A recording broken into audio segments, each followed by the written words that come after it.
In the canvas of 1985, the world was painted with a different color palette. Television, reflecting society's ideals, showcased families bound by traditional values, with scenes of caretaker mothers, mischievous yet kind-hearted children, and diligent, hard-working fathers. This was a world of predictable comforts, a landscape of shows so similar that seeing one was as good as seeing them all. They were the lullabies of the status quo, a soothing white noise that reinforced the familiar. Then, like a bright yellow brushstroke across a black and white canvas, the Simpsons arrived. This iconic yellow family didn't just enter the stage, they stormed it, rewriting the script of entertainment. They weren't just characters, they were sharp, satirical commentators on the American dream, its culture, its politics, its unspoken truths. From the critique of police brutality to the mocking of billionaire cruelty and the commentary on rampant consumerism, The Simpsons left no stone unturned. A yellow fever captured the whole country as each season pushed the envelope further than ever before. But as the 9th season aired, a shadow fell over Springfield. The Simpsons, once a beacon of authenticity and anti-establishment wit, became dim and diluted. The show went from a parody of the status quo to a parody of itself, animated yet lifeless.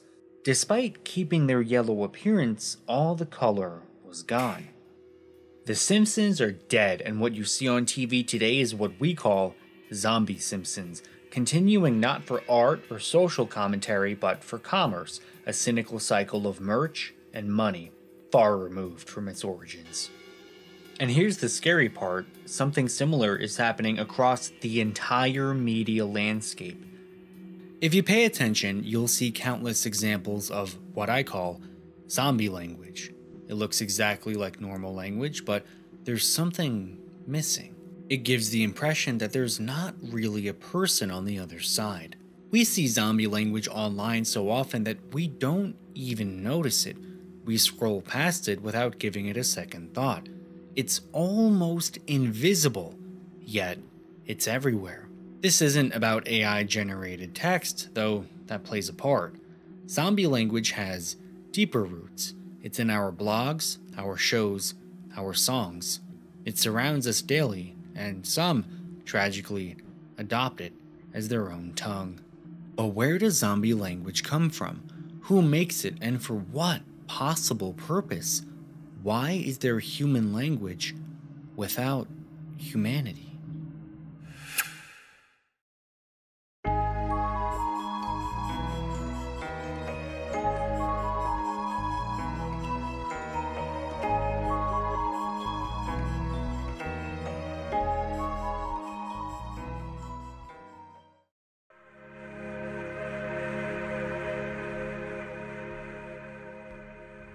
If you spent enough time online, you've no doubt come across something that both fascinates you but leaves you a little unsettled.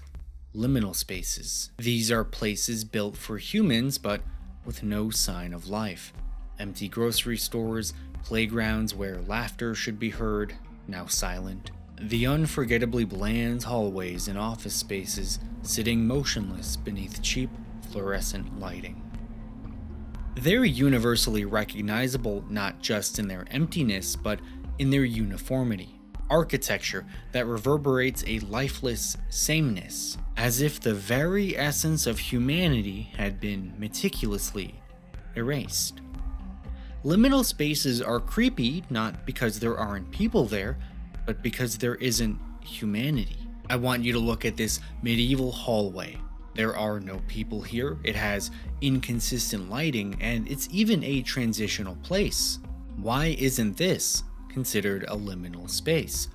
Well, that building required original thought and craftsmanship.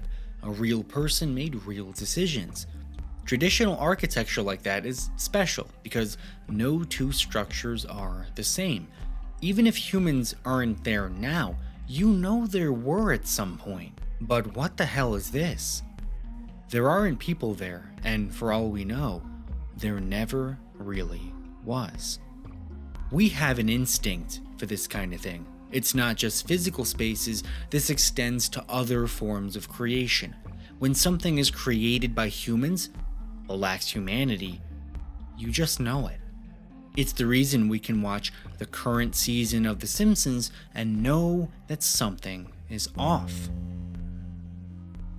The show declined because it lost its way, no longer criticizing anything, at least not meaningfully. Today, The Simpsons are no different than the bland family sitcoms it replaced, wearing the mask of rebellion but without ever rocking the boat.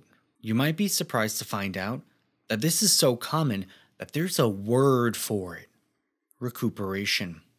Recuperation is the process where radical culture becomes assimilated and watered down, subverting its original meaning. It's both tragic and ironic, a subversion of the subversion.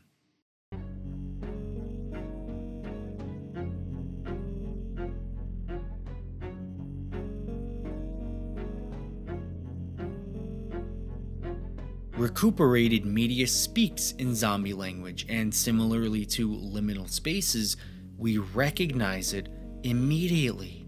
It is a human creation without humanity. When The Simpsons was recuperated, it stopped speaking truth to power and started speaking zombie language. But to truly understand zombie language, we're gonna need a clear definition, so here we go. Zombie language is a form of communication that lacks genuine human emotion, depth, or connection. It is characterized by its superficiality and insincere nature, serving functional or commercial purposes rather than engaging in meaningful communication. Zombie language is most obvious in art, where the entire point is to communicate something. The essence of art lies in its humanity. When an artist creates, there is meaning, a message, a story, something that actually matters. It's personal. But when they're only showing up for a paycheck and throw something together so they can just check a box, there's not really anything beneath the surface. It's hollow.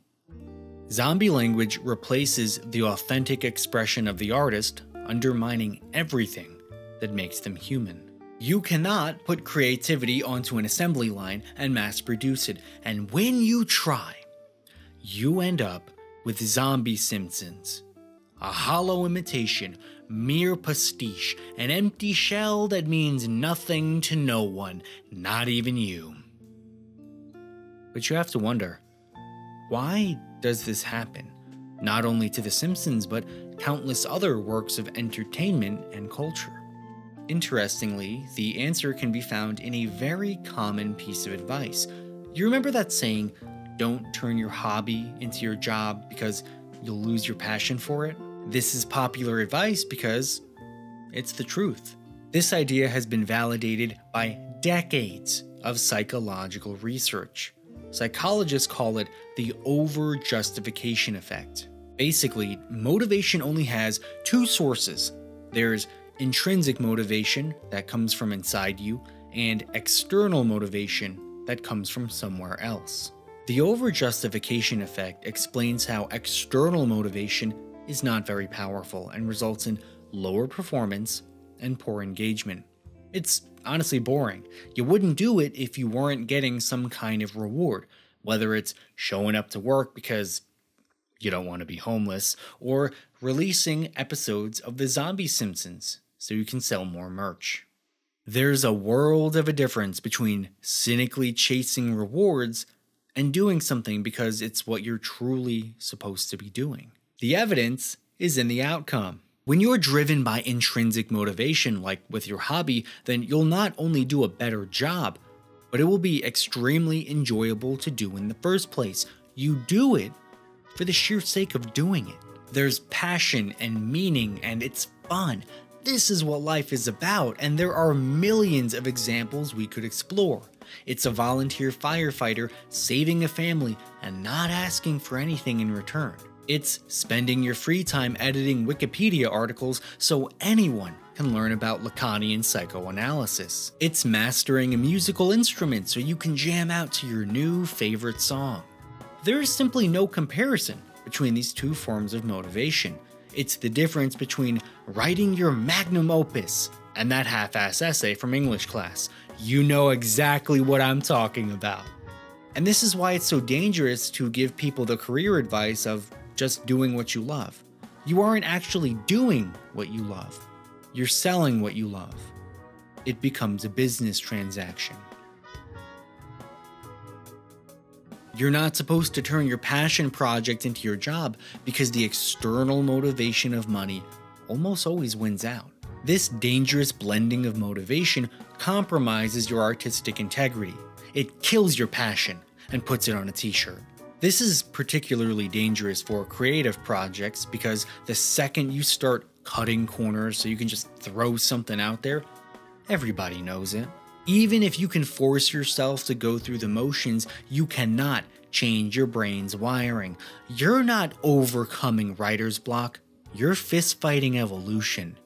Whatever it is you're creating will speak in zombie language because you can't fake the real thing. This is why those early episodes of The Simpsons, as unpolished as they were, are infinitely more watchable than the big budget, high production value nonsense being released today.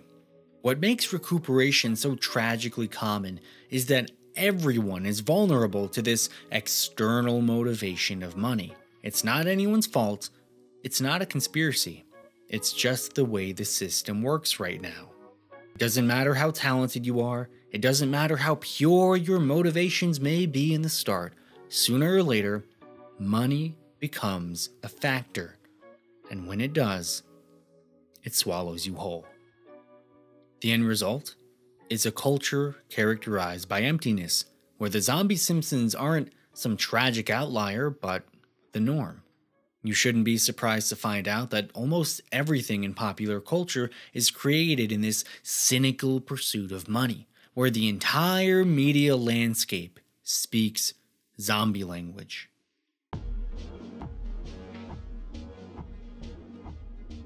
Now, when it comes to art, I am of the opinion that anything and everything should be considered art, with one very important exception. This. Advertising is not art. Advertising steals ideas from art, but it is not and cannot ever be art itself. And to show you what I mean, I want to share my favorite Franz Kafka quote. If the book we are reading doesn't wake us up with a blow on the head, what are we reading it for? We need the books that affect us like a disaster, that grieve us deeply, like the death of someone we loved more than ourselves. A book must be the axe for the frozen sea inside us. You can replace book for any art form, a song, a poem, a picture, a video, something that was made by humans and for humans. All of this falls under the umbrella term of the humanities, with an emphasis on expressing, interpreting, and creating things about the human condition. It's beautiful. This is what makes life worth living. The opposite of the humanities is not science or math, but advertising. If a good piece of art is the axe for the frozen sea inside us, then advertising is a blanket of snow. Advertising takes you away from the frozen sea inside yourself, fills you with desire for consumer crap you didn't even know existed, and sucks your soul right out of your fucking eyeballs. They spend billions of dollars every year to bombard you with ads because they are so blatantly anti-human that we will do anything to get away from them. And why is that? Advertising is driven purely by the cold-hearted, cutthroat pursuit of profit. It is the opposite of art. It is the abomination of abominations. And the worst part is, there is no escaping them ever. Every time you turn on the TV, watch a YouTube video, read breaking news, drive on the highway, sit in a public space, and now, even when you look up at the night sky, there will be an ad there telling you to buy my product! No one ever wakes up and thinks to themselves, you know what the world really needs? More car commercials! It hasn't happened, and never will. Everyone knows that ads suck, and they make the world a worse place. You couldn't create something more insincere if you tried. Art is beautiful because of the intrinsic motivation to make it. It's human in the truest sense of the word. But what does that make advertising? Something that is never created with intrinsic motivation. Something that wouldn't even exist unless someone was making a quick buck. Well, I call that zombie language. When a creator of any kind sacrifices their artistic integrity for the external motivation of money, their creation becomes a little bit less like art and a lot more like an ad. Similarly to how infections work in zombie movies, you don't consciously realize that you've become a zombie. It just sort of happens. And at this point, zombie language has infected society at every level, swallowed the entirety of our culture, and is rotting public consciousness from the inside out. This is a problem that goes far beyond any individual artist. It's systemic. It seems that everything gets recuperated and speaks zombie language sooner or later. And this is where things get terrifying. Recuperation might be more than just the occasional subversion of counterculture, but an inevitable process built into the system itself. Here, we can borrow a term from Mark Fisher, what he called pre-corporation. What we're dealing with now is not the incorporation of materials that previously seemed to possess subversive potentials, but instead, their pre-corporation. The preemptive formatting and shaping of desires, aspirations, and hopes by capitalist culture. Culture doesn't even need to be actively recuperated anymore. The industry, by its very nature, has built that into the process, making it inevitable. If you believe Fisher, then The Simpsons wasn't recuperated so much as it was pre-corporated. After all, it aired on Fox Network, which is owned by Rupert Murdoch, a billionaire media mogul. Was it really possible to challenge the system when your show relies on the system itself to reach the audience in the first place? I think we can find an answer in a much more subversive show, Squid Game. Squid Game isn't just a criticism, but a condemnation of the system. Its ruthless profiteering, rugged individualism, and the bleak economic circumstances we're all too familiar with. Despite its radical nature, Squid Game 2 was not only recuperated, but pre-corporated from the start. After becoming the most popular show on the most popular streaming platform, it quickly descended into a format for a silly game show, no longer criticizing the system, becoming a mere spectacle within it. And with the most popular IP they've ever had, Netflix will do what any smart business would: run it into the ground until it loses any inherent meaning or value. As Netflix CEO Ted Sarandos put it, the Squid Game universe has just begun. This means more merch, more goofy game shows, more seasons of the actual show coming out sometime this year, and likely many years to come. More spin-offs and sequels and remakes and God knows what else. The original story, and what made it great, will be forgotten. Look, Squid Game is their intellectual property, and it is their free market right to maximize profit any way they can. But am I the only one who thinks handing over our culture stories to these business goons just feels wrong? Gi-Hyun, this kind-hearted father drowning in debt, was just so relatable. He was a different race, practiced a different religion, even spoke a different language. None of that mattered because the story captured our collective consciousness in a way that happens only once in a generation.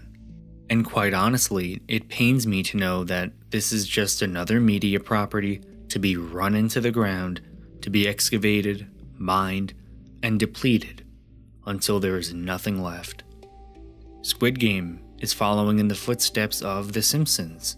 Capture the world's attention by making something truly great, and then begin the inevitable march towards zombification, just like they all do.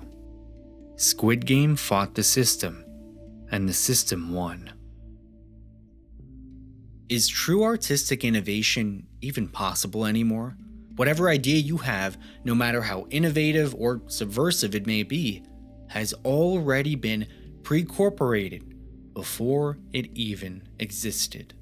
As Fisher explained, here, even success meant failure, since to succeed would only mean that you were the new meat on which the system could feed. This is exactly how we end up with a media landscape dominated by zombie language. The artists are chasing bigger bank accounts. The art itself is recuperated or even pre-corporated, and the public is left with culture where you can't tell the difference between what's an ad and what isn't. They've become one and the same. We have surrendered our collective creativity, the human expression of art, to the empty abyss of the market in the vain hopes of turning meaning into money. Guess what, motherfucker? It doesn't work that way. We ended up creating a disease that is killing our culture and has already infected the biggest names in entertainment. This is so widespread that we already have a word for it, what we call the sellouts. It's obvious when someone loses their intrinsic passion and continues because it's the only thing they know how to do, because chasing a bigger bank account is the only thing that matters anymore. It's the Jonas Brothers promoting Walmart, or Kim Kardashian shilling a cryptocurrency on Instagram. The sellout speaks exclusively in zombie language, losing whatever connection to artistic creativity that made them popular in the first place. The tragic part is, most people can't tell the difference. This is exactly what Fisher was talking about. Even in your wildest dreams, when you become an A-list celebrity, internationally known and admired by millions of adoring fans, here too, success is failure. Because the only thing that you are, and the only thing that you will ever be, is the new meat on which the system will feed. And it only needs one bite before you're infected. Before you sacrifice your humanity, your artistic integrity for them dollar bills.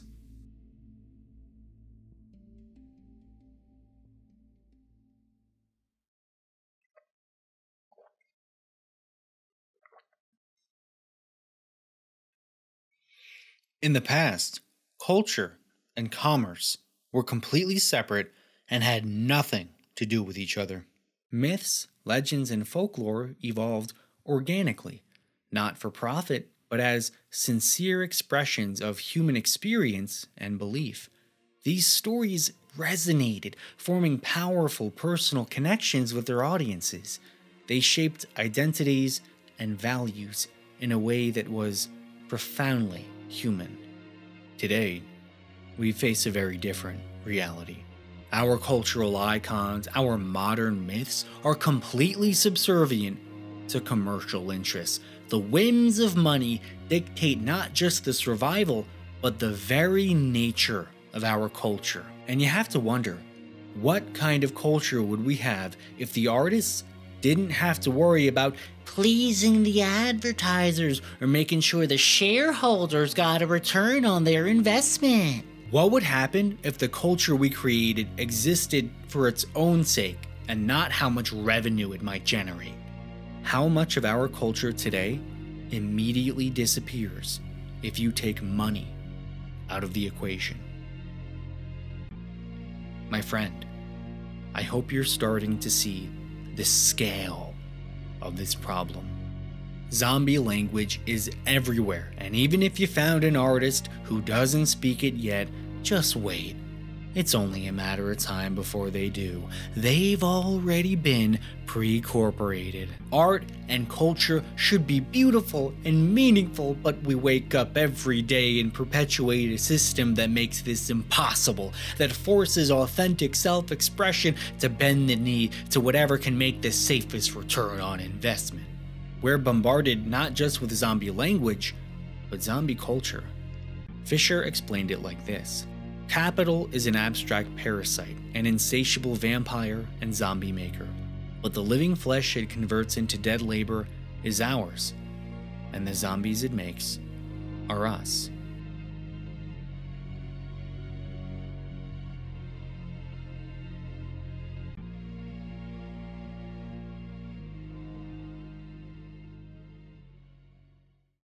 Now listen, I know exactly what you're thinking right now. Okay, fine. The media is dominated by zombie language, blah, blah, blah, but I'm kinda tuned out of that world. And I'm not an artist myself, so I'm not speaking zombie language. The infection ain't got me, bro. My friend, I've got some really, really bad news. You already speak zombie language fluently. All the evidence is on display for the whole world to see on your very own social media feed.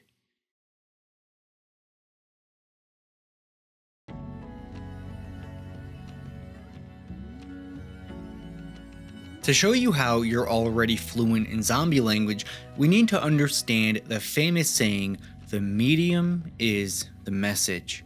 This idea comes from Canadian philosopher Marshall McLuhan and explains how the medium being used to communicate actively shapes what is being said. Think about the medium of news websites that regularly resort to using outrageous and misleading headlines to maximize traffic. The desperation to attract as many readers as possible actively shapes not only what is written, but how it's written. The medium is the message. This idea gets interesting on social media. These websites were ostensibly created to foster connection and authenticity, but if you spent enough time here, you know the truth. There is a very big difference between you on social media and you, the real person. It's the difference between the curated self and the actual self. What you post to social media is not the raw, unfiltered truth, but a selective slice of what you want the world to see. This is true across all social media platforms, but I think LinkedIn provides an interesting example. In order to land that next job, you need to maintain an appearance. Wear a mask, if you will. You're gonna post about all the things you learned working on that one really difficult project. What a great experience it was working with so-and-so. And you'll publicly praise your company's leaders, even if you secretly hate them. But you know what you're not gonna post? That rant floating around in your head about how you hate working, and if you weren't compelled to work to feed yourself, you would never work again a day in your life. You're not gonna post about how toxic your previous employer was and how their malicious ignorance drained whatever was left of your sanity. You're not gonna post about your fantasy of escaping the modern world and living in nature because dying alone in the woods is somehow preferable to whatever the fuck this is. You see what I mean? You understand what you're supposed to say to look professional, even if it isn't really true. Especially if it isn't true. You've got to put on your zombie mask and speak zombie language, because this is what life is now, baby! One big lie so we can make enough money to keep buying laundry detergent. Similarly to how sellouts continue for the external motivation of money, so too do we chase external rewards on social media sites like LinkedIn, where the mask we wear has a very real impact on our social status, employability, and finances. But LinkedIn is unique in the sense that no one really cares how many likes or follows they get, so long as they can look like a nice little worker drone to potential employers.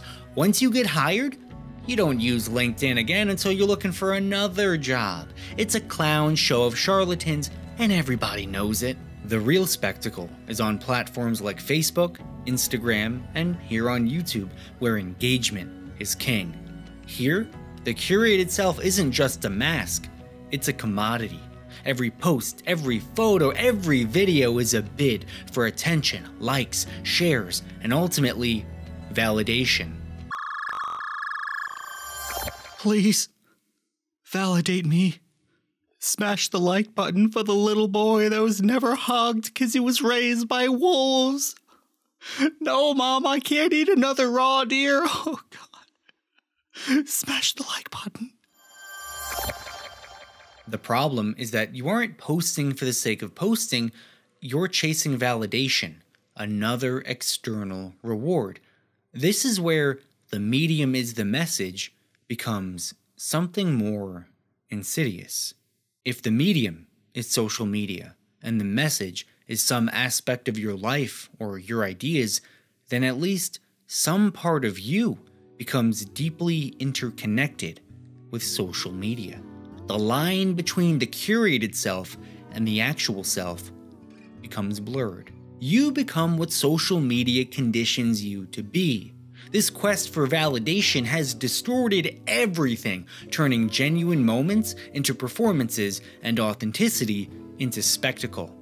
All human experiences have become more like reality TV, not entirely scripted, but definitely not authentic.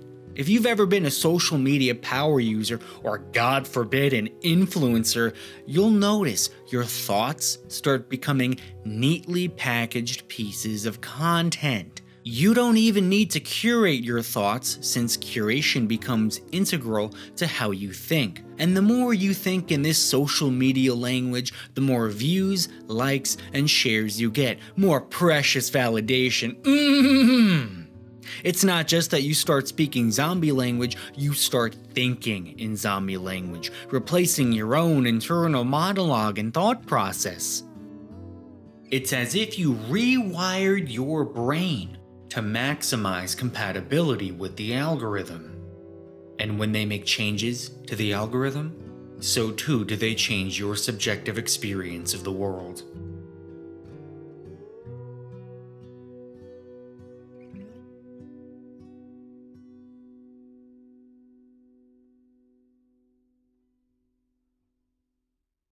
We fool ourselves that we're creating for other humans because we're not. We're creating content for the algorithm to plunder as it sees fit. We don't want the approval of people. We want the approval of the algorithm. Those cursed numbers, the likes, views, and shares that pop up next to every single thing you post, displayed for the whole world to see so everyone can know if you've been a good little boy for the algorithm. Thanks to social media, we're all fluent in our new mother tongue. Zombie language, the language of lies and appearance, empty words spoken from masks where everything is the inversion of the truth, even the truth itself. A world where nothing is said if it does not somehow benefit your bank account or social status. A dystopia of deception from top to bottom, and there ain't shit you can do about it. We're all fucked and we're all gonna die, and I've only got one thing to say about that. To the algorithm, please love me. I've done everything you asked, and I'll do anything else. It's all for you. It always has been and always will be. Thank you. I love you. In the name of the guidelines and the advertisers and the shareholders, amen. Silence. What the duck? It's really you? Oh my golly! You said you'll do anything I ask. Yes, of course. Anything for you, anything. In order to live in my world, then you must die in yours. Wait, what?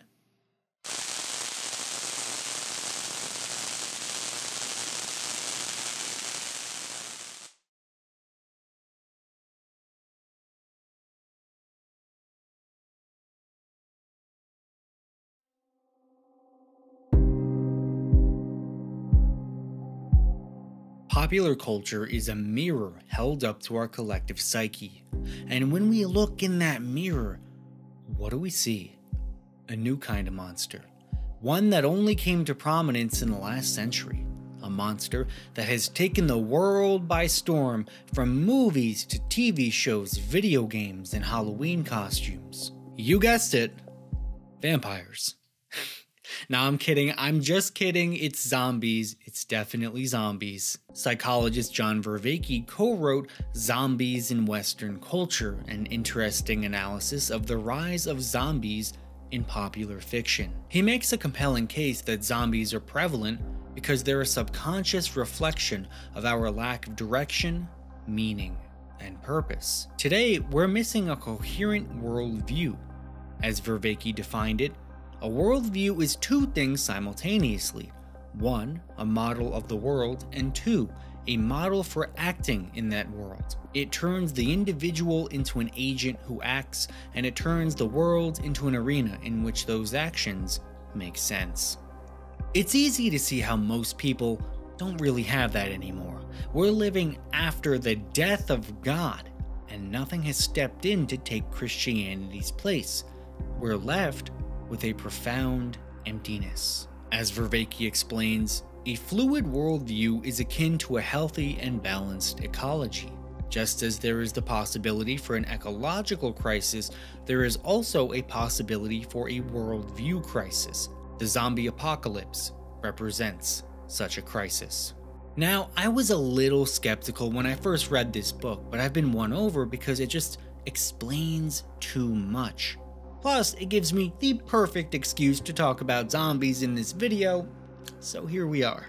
Zombies made their first major appearance in the 1932 film White Zombie. Since then, zombie-related media has completely taken off, exploring different themes, characters, and worlds. But for everything that has changed over the years, certain aspects of zombies have, interestingly, remained the same. And it's only when you look at those traits that things start making sense. For one, zombies don't talk, but they can always make those creepy guttural noises and grunt. So it's not like they're physically handicapped, but mentally incapable of speaking. You could say zombies speak zombie language.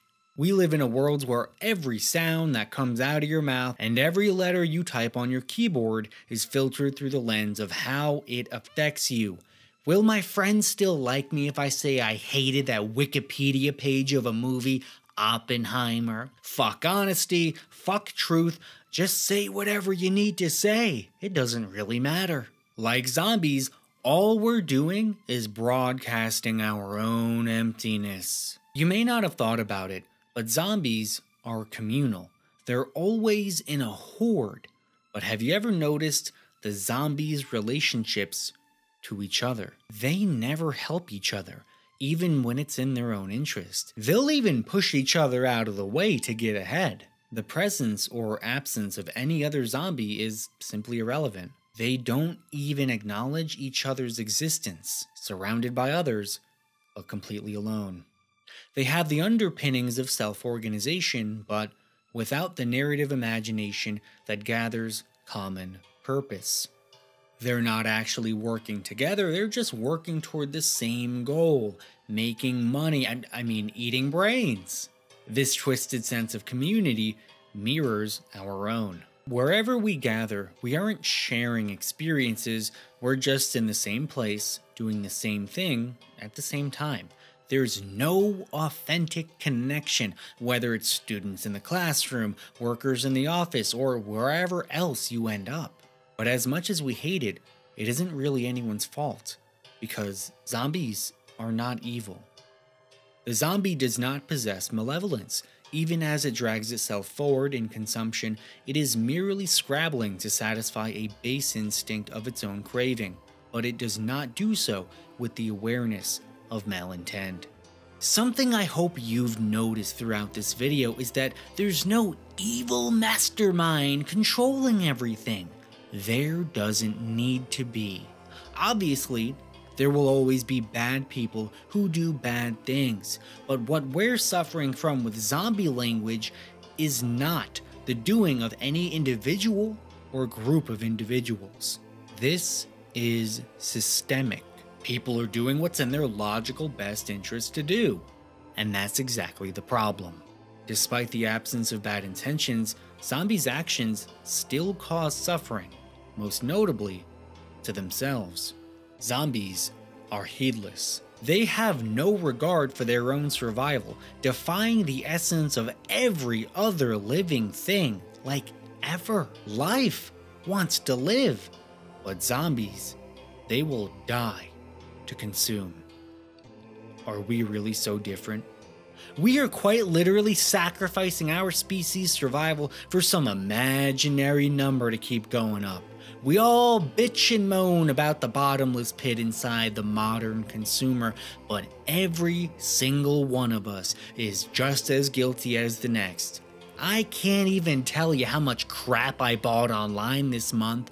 I'm part of the problem. I know it, and I will not stop. What am I gonna do? Not buy the things I want? Give me a break. We're trapped in a dance of destruction we perform absent-mindedly, without ever hearing our own footsteps, and with each step we take, we inch ever closer to the dark hand of death, and when it finally takes us by the throat, that will be the first time we were touched in dying memory. Zombies are untouchable. The ultimate tragedy of the zombie is its physical isolation, a being untouched and untouchable due to its infection. In our world, this manifests as the erosion of intimacy and connection. Those with whom we are intimate are more real to us. Objects we have handled are more real to us. Emotions we have felt are more real to us. Losing touch costs us our grasp on reality. We're losing touch not just with each other, but with reality itself, floating through a world where screens and spectacles mediate our lived experience. Even if you don't sit in the movie theater watching the latest zombie movie saying #relatable the whole time, you know, the plight of the zombie is eerily familiar to us, and if Vervaeke is right, it has everything to do with the absence of a world view. We no longer have a story giving meaning to our actions or transforming the world into a stage where those actions make sense. We've got nothing. Now, you might take a step back and think, so what if we don't have a coherent worldview? Who cares? What's the harm, Mr. Max Murphy, making your silly little YouTube videos that no one watches? Whether you realize it or not, you are suffering from profound spiritual damage. And to understand how bad it is, we need to explore Ernest Becker's denial of death. There's significant overlap between Vervaeke's idea of a worldview and what Becker called a hero mythology. To Becker, a hero mythology is essentially a grand narrative that you act out in your life that gives you meaning, purpose, and direction. It could be a religion, a political ideology, a personal mission, or even your career. It gives meaning to your otherwise meaningless life. But Becker thinks it also does something much more important. It gives you the opportunity to deny your death. We humans are keenly aware that one day we will die, and knowing this is actually kind of traumatic. As Becker put it, what does it mean to be a self-conscious animal? The idea is ludicrous if it is not monstrous. It means to know that one is food for worms. This is the terror, to have emerged from nothing, to have a name, consciousness of self, deep inner feelings, and excruciating inner yearning for life and self-expression. And with all this yet to die, it seems like a hoax, which is why one type of cultural man rebels openly against the idea of God. What kind of deity would create such complex and fancy worm food? We're hardwired for survival, but deep down, we know these efforts are ultimately futile. We will not survive, and we know it. This creates a sense of death anxiety, a looming shadow that follows you at all times, whispering bitter nothings into your filthy little ears. In order to be okay, you need a way to forget about this shit. That's where the hero myth comes in. We use hero myths to delude ourselves that we aren't a random byproduct of evolution, floating around on a rock in space, going nowhere, destined to be a Big Mac for a family of wormy boys. Not only does it keep your mind off your inevitable death, but it gives you a way to almost become immortal by being part of something bigger than yourself. We create countries and join cults and start punk rock bands in a vain attempt to pretend any of this actually matters. Does it really matter if you grow your cringy little YouTube channel to 1 million subscribers, enlighten the world with philosophy, and make it in the history books? No, it doesn't. But it's fun to pretend it does. Instead of living in the real world, we spend our lives in this symbolic world of invented meaning. The denial of death is most pronounced in religion, where it's the central premise of the belief structure. Nah, trust me, God has a plan for you, and if you do everything right, you're gonna live forever on a cloud drinking fancy non-alcoholic champagne because angels don't get drunk, bro. That is so much more comforting than being fucking worm food. As humans stumbled into self-consciousness, our ability to create culture and forge hero mythology was our natural defense mechanism against the impending doom of death anxiety. These hero myths or worldviews, whatever you call them, gave us meaning and made it okay that we are going to die. Today, we know that none of these stories are the truth with a capital T. We know that Zeus is not the one causing thunderstorms. We know there's no such thing as an immaculate conception. We know that when we die, we are gone forever.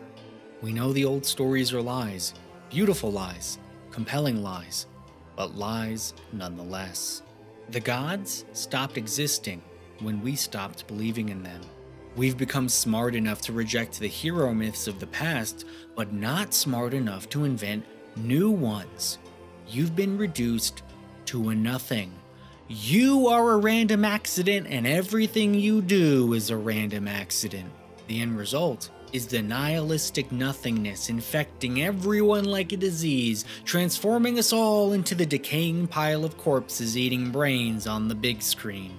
We need a modern-day hero myth, a contemporary, Jesus or Buddha or Zeus, someone who is capable of standing up and telling us what the fuck is going on here. How am I supposed to figure out what to do with my life when the only people who might tell me are too busy trying to sell me a subscription to BetterHelp? I don't need therapy, I need a hero myth, goddammit! Art and culture were supposed to give us meaning. This is universal across humanity since the very beginning. We need meaning, we love it, we crave it, and we die without it. We're deprived of the one thing we need most, turning life itself into a prison. The worst part is that there are no guards or a warden, no enemies to fight. We locked ourselves in solitary confinement, and all we can do is slowly lose our minds as we count the minutes until our inevitable deaths. Modern culture fails to create meaning for anyone. Today, the only reason something gets created is to cynically take other people's money. What can I put out there in the world that's gonna make me rich? Nothing else even matters. Doesn't matter if it's good, doesn't matter if people even like it. Everything can be forgiven as long as it finds a way to make them dollar bills, baby. And when it does, we'll run it into the ground and suck every ounce of life out of it until it's nothing but an empty husk. Just like The Simpsons, just like everything else. This is why Hollywood keeps putting out sequels and prequels and re-releases and live-action remakes. They're incapable of creating something meaningful anymore. And the infection spreads from generation to generation as all entertainment is dominated by Nepo babies who inherit the once-in-a-lifetime opportunity to spend their time creating and waste it, making more fucking filler to play in between commercials. And it wouldn't matter if you were fresh blood anyway, because even if you had a great idea, you're just gonna get pre-corporated. Just like Squid Game, just like everything else. Culture is supposed to give us meaning and direction and hope, but it doesn't do any of that anymore. It only takes from you. It takes your attention, your money, and your dreams, and it crushes them down to make a smoothie for some Hollywood executive to drink on his fucking yacht. We're facing a crisis of meaning today, and you want to know why? Because we don't have any hero myths. they've all been recuperated. Hero myths were supposed to be our protection, our shield from the impending doom of death anxiety. They were the narratives that held us together, that made this journey meaningful despite its inevitable end. But in the pursuit of fleeting pleasures and cheap consumer crap, we've auctioned off all that makes us human. Now, we don't have any protection. We don't have any meaning. We're entering the poly-crisis. The war, the drought, the extinction of life as we know it. And we can't be bothered to do a damn thing about it. Won't even slow it down. Is the reason we're happy to march straight into oblivion because we don't have anything worth defending? Do you really think our fucked up way of life is something that should even continue? We're not human anymore. We're the Walking Dead, and everybody fucking knows it. We're not denying our deaths anymore, so why delay the inevitable? At least then, this sick joke can finally be over.